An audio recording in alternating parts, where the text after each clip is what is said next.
Way to get goofy in church. That's fun right there. Okay, very good. So, today, I want to tell you about one of my guilty pleasures, which would be a fun Sunday, everyone talking about their guilty pleasures.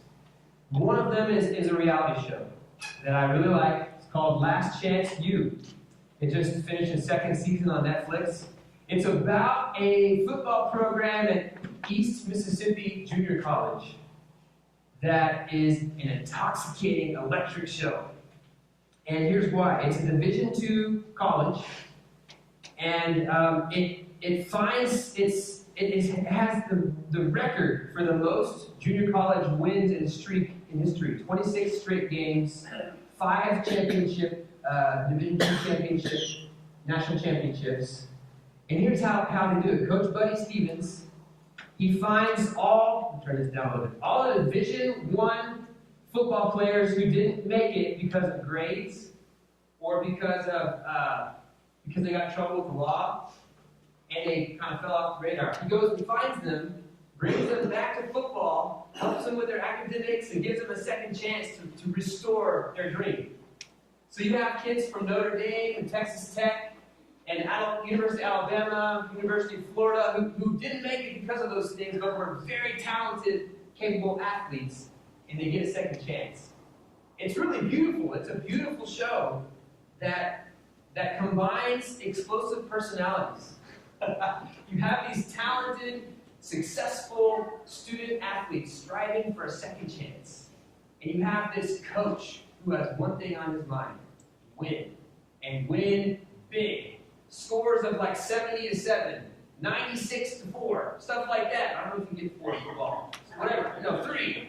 Just dominates, absolutely dominates other teams, and they don't have a great reputation because of it. But he doesn't care. He says, some people aren't going to like us, but we win. So season 2 starts with Coach Buddy looking back on season 1 in very heavy disappointment. After the cameras followed him around and he had to kind of look back on who he was, he was very upset at what he saw. Lots of cussing, lots of anger, lots of explosive anger and language that he poured out to these students who he really does care deeply about. It got me thinking. The camera followed me around for 3 months and put it out there for the whole world to see. Probably wouldn't get a whole lot of views, but what would I see? Would I be proud at what I say and what I do? What about you? So when I was in college, I took several classes on leadership and public speaking, and I read a lot of books and listened to a lot of speeches and heard a lot of lectures about public speaking. Great speeches, not so great speeches, great leaders, not so great leaders, and what the connection was with the words. And I learned something that I already knew. I could have saved myself 10 grand from that year. The power of words.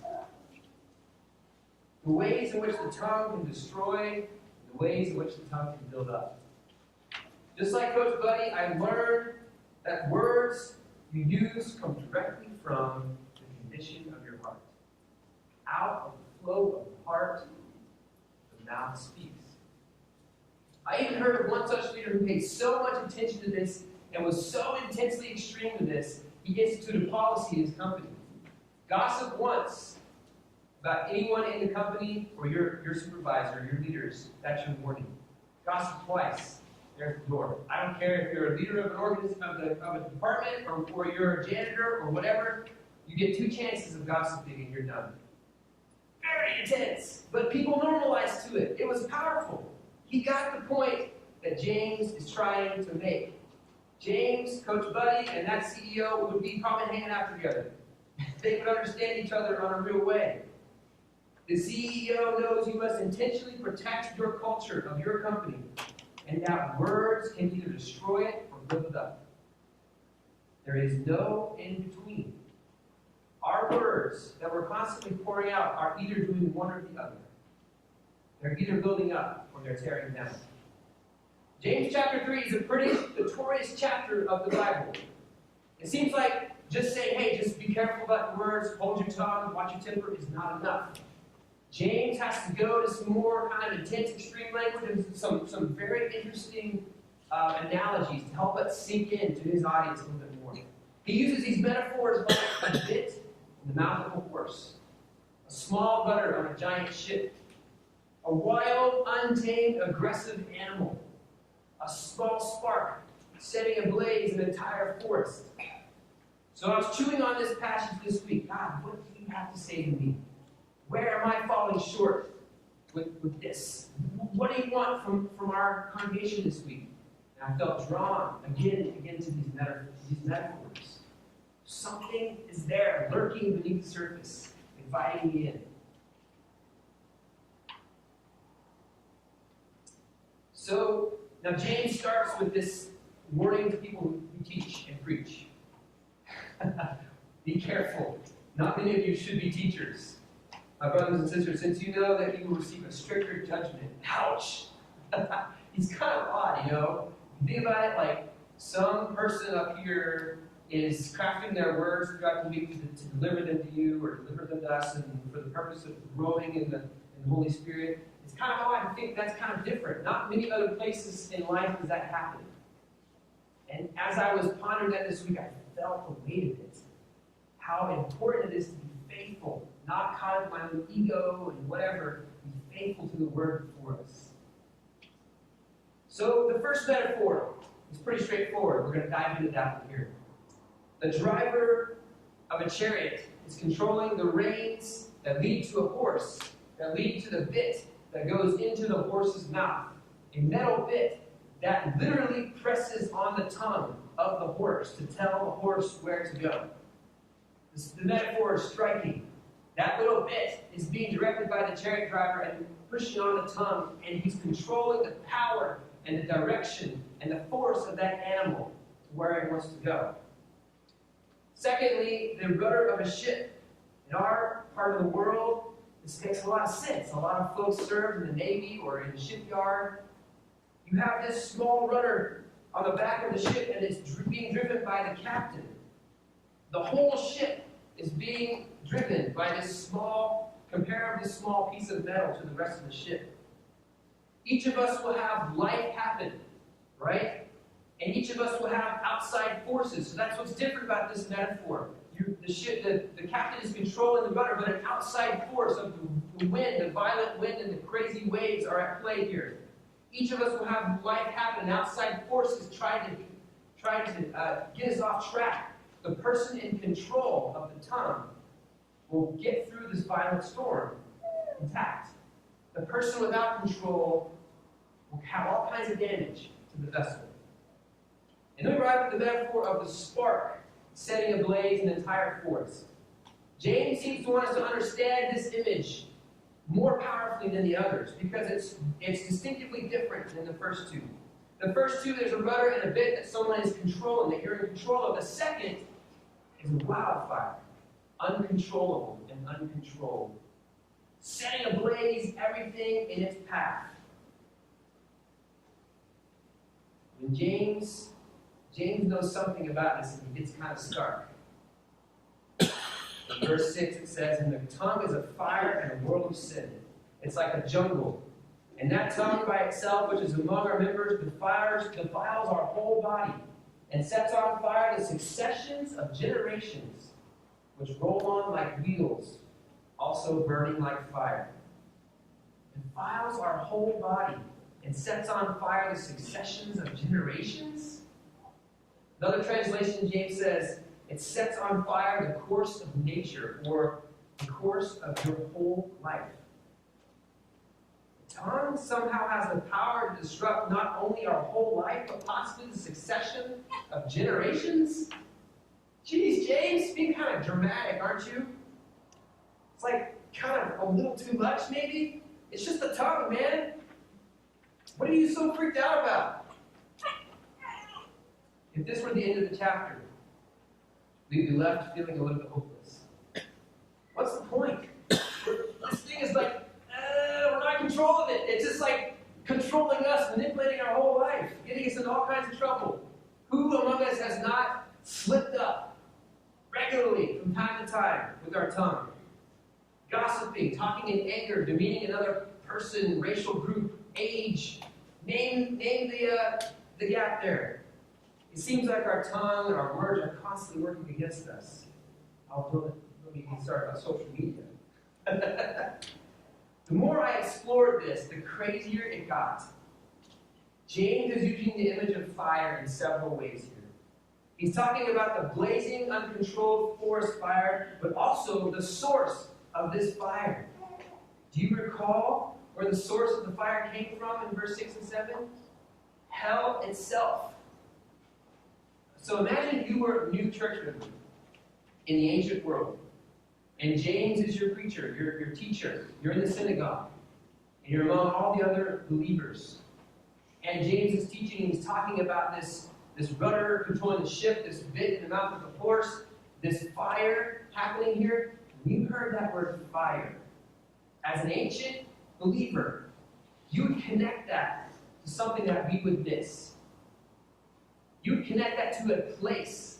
The place is called Gehenna. Gehenna was a place outside the walls of Jerusalem, on the south side. It's where people would put their trash, their waste. And it was constantly smoldering on fire. It's the dump. Then, later down the line, it kind of gets worse. A pagan sect starts sacrificing infants there. What does that mean? So Gehenna is this place where some of our constructs of hell have come from. It's a place that signifies hell. How do we get from the conversation about the tongue to this place of Gehenna? What is James doing? What is he trying to represent? Gehenna represents hell. What does hell represent?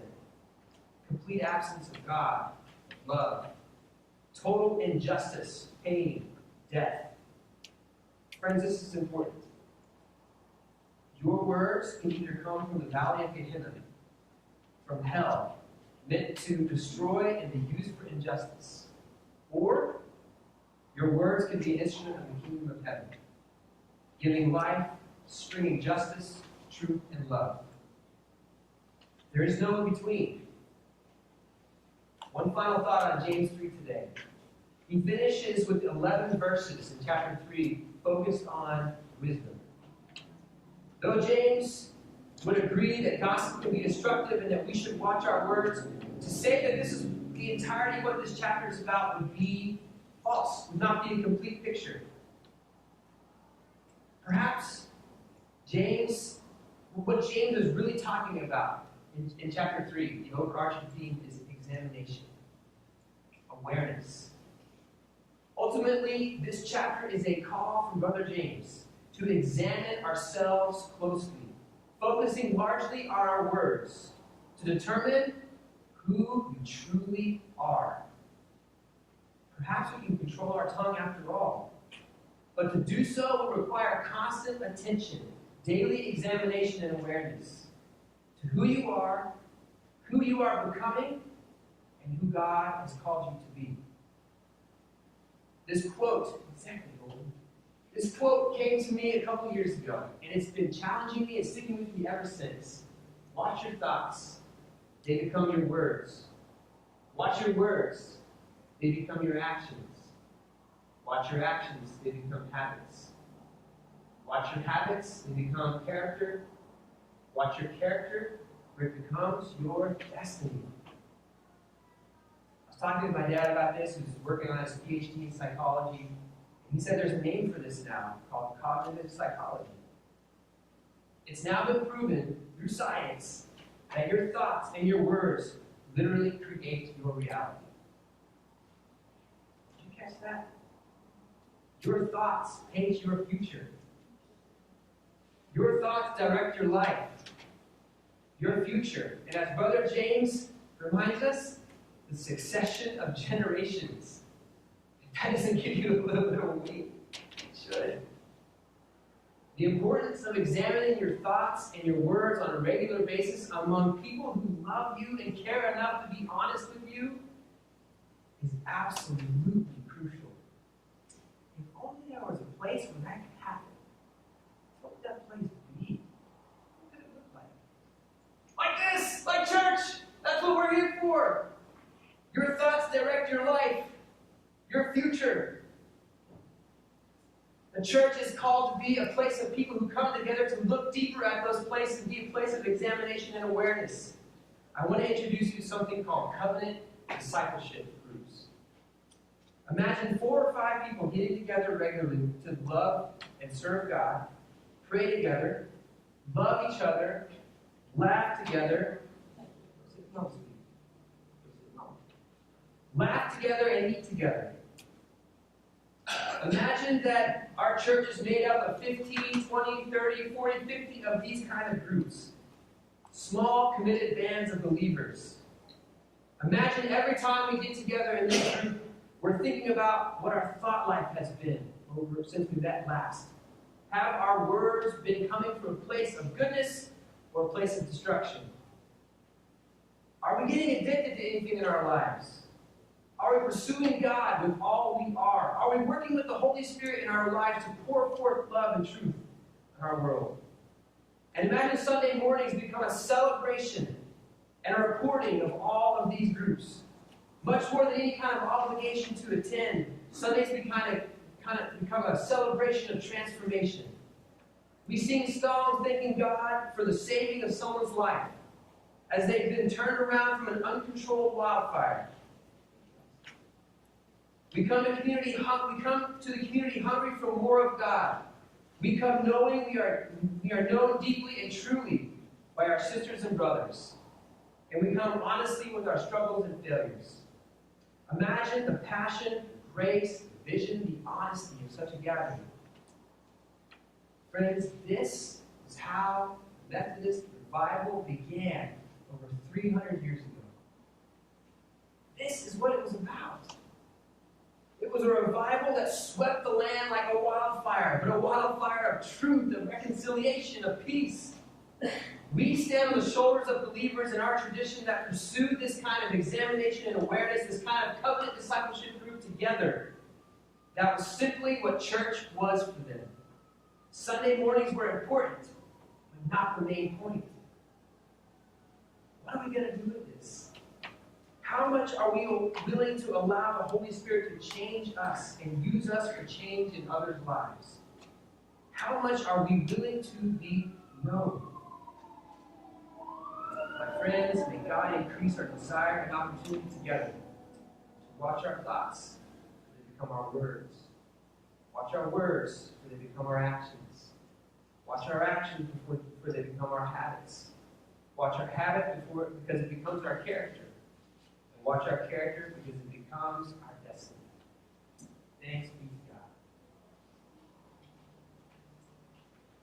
Today, as we enter a time of our concerns and prayers, we lift up with our words those things in our lives and in our faith community that need to be lifted up. The things that bring us joy and celebration, and the things that are causing struggle and pain in our lives and others' lives. So I invite you to have a space here and a time to pray, to speak out those things, or speak them in the silence of your heart.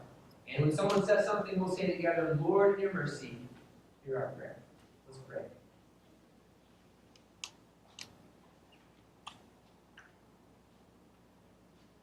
Holy God, the Word made flesh. In the beginning was the Word. The Word was God. The Word was with God. You became the living Word. Here among us today, Holy Father, calling us to transformation, calling us to justice, use our words for the transformation of our culture, not for the destruction of each other's lives. Inviting us to examination, people who love us and care about us. That has been the story of Christians from the very beginning.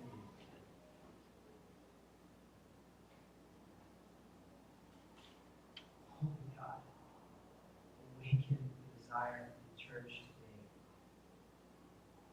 The church is struggling. The church is trying to figure out who she is. Remember who she is. How we are desperate for you. servants, we call upon you, God, for such a time as this. We lift up now as the body of Christ those in our lives who need your loving grace and care, and those who celebrate them.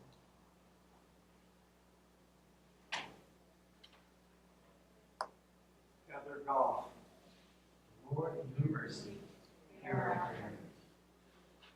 Naomi Goff, Lord, in your mercy, hear our prayers. Renisha Goff, Lord, in your mercy, hear our prayers.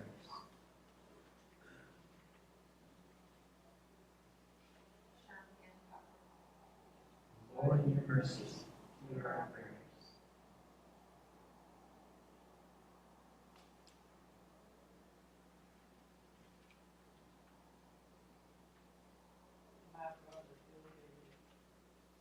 Lord, in your mercy, hear our prayers. Katrina Ward, Lord, in your mercy, hear our prayers.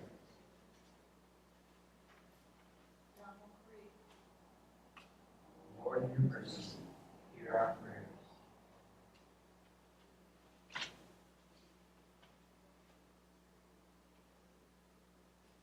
Those continuing to restore their life and return to normal from all the hurricanes and storms. Lord, in your mercy, hear our prayers. Lord, in your mercy, hear our prayers. Lord, in your mercy, hear our prayers.